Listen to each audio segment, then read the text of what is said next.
Travel जितना delay हो उतना अच्छा, अगर ज़रूरी हो तो आप जा सकते हैं, पर एज फार एज पॉसिबल आपको थोड़ा सा अपना ट्रैवल डिले करना है, एटलीस्ट हार्ट अटैक के फर्स्ट फेज में या स्टेंट डालने के फर्स्ट फ्यू वीक्स में, क्योंकि स्टेंट में रिलेटेड जो भी क्लॉटिंग होती है, सडन हार्ट अटैक आता है, वो फर्स्ट फ्यू वीक्स में सबसे ज़्यादा आने का चांसेस रहता है। जिन लोग का ही वीक हार्ट है या पंप फंक्शन बहुत ज़्यादा खराब है, वो थोड़ा ट्रैवल अवॉइड करें या शॉर्ट ड्यूरेशन ट्रैवल करें तो ज़्यादा अच्छा है। सेकेंडली, कई लोग पूछते हैं कि साहब घर जा रहे हैं तो एम्बुलेंस में जाना जरूरी है क्या, रेगुलर गाड़ी में जा सकते हैं कि नहीं।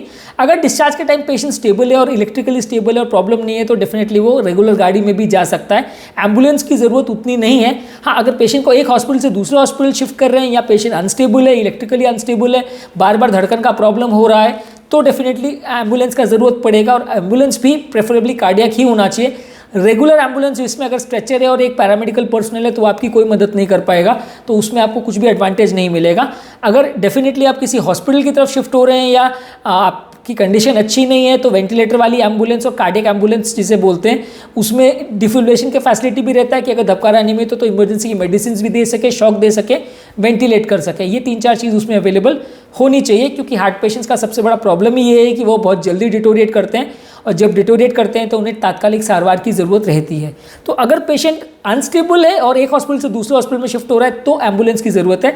घर जा रहा है या घर से दूसरी जगह पे जा रहा है या पेशेंट स्टेबल है, अटैक को थोड़े दिन हो चुके हैं, तो डेफिनेटली ट्रैवल करने के लिए कोई एम्बुलेंस की ज़रूरत नहीं है, आप रेगुलर कार में कर सकते हैं। लेकिन आप ये ध्यान रखिए कि आप कार खुद ड्राइव ना करें, क्योंकि इसमें कई बार ऐसा होता है कि तुरंत हार्ट अटैक के बाद जो मेडिसिन दी जाती है उससे लोग को चक्कर आ सकते हैं, लोग अनकॉन्शियस हो सकते हैं। तो वैसे केस में आप खुद अगर ड्राइव कर रहे हैं तो एक्सीडेंट हो सकता है।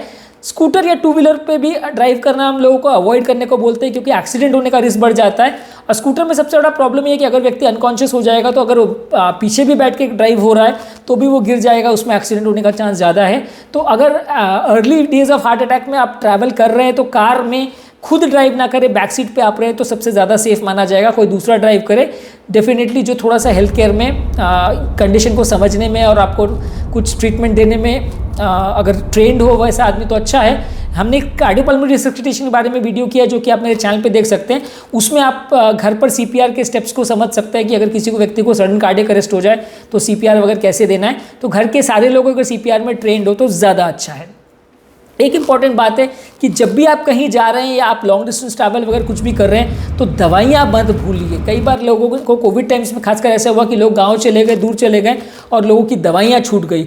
दवाइयाँ बिल्कुल नहीं छूटनी चाहिए। अगर आपकी दवाइयाँ मिस हो जाती है, और स्टेंट वाले पेशेंट में खासकर अगर हार्ट की दवाइयाँ खून पतला करने की अगर कुछ दिन भी पेशेंट मिस कर देता है तो तुरंत स्टेंट में क्लॉटिंग होने का रिस्क हो सकता है, जान जा सकती है। तो आपको कहीं पे भी जाए दवा का एक्स्ट्रा स्टॉक लेके जाएं। आप इस भरोसे मत जाइए, अगर आप फॉरेन ट्रैवल भी कर रहे हैं तो भी आप इस भरोसे मत जाइए कि वहाँ पे दवा मिल जाएगा।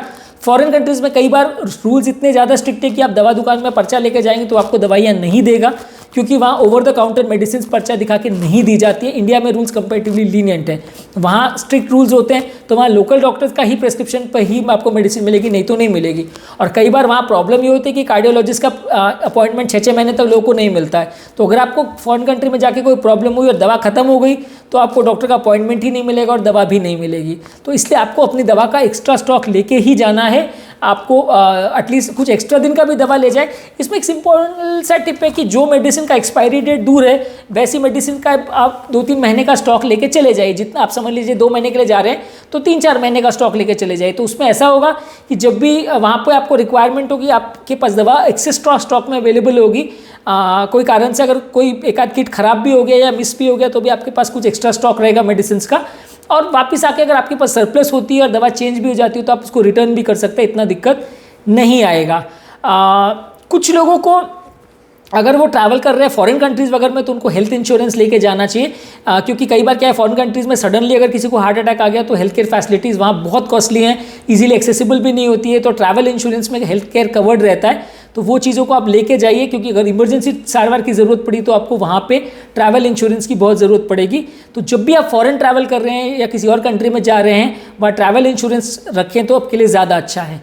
जो लोग को पाँव में क्लॉटिंग वगैरह की टेंडेंसी है, पहले की हिस्ट्री है पाँव में एम्बोलिज्म वगैरह की, वो फ्लाइट के दौरान भी थोड़ा चलते रहे, पाँव को ज़्यादा स्ट्रेस न करें, एक समय पर लंबे टाइम तक एक जगह पर ना बैठे रहें, क्योंकि पाँव में क्लॉट बनने का चांस वैसे केस में बढ़ जाता है, जिसमें तात्कालिक व्यक्ति की जान जा सकती है। तो एम्बोलिज्म वाले पेशेंट को या क्लॉटिंग की टेंडेंसी वाले पेशेंट को हिदायत दी जाती है कि वो फ्लाइट में भी जाएँ तो एटलीस्ट हर आधे घंटे 1 घंटे में थोड़ा सा पाँव को स्ट्रेच कर लें या थोड़ा चल ले फिर लें, तो उनके लिए अच्छा है, पाँव में क्लॉट नहीं बनेगा।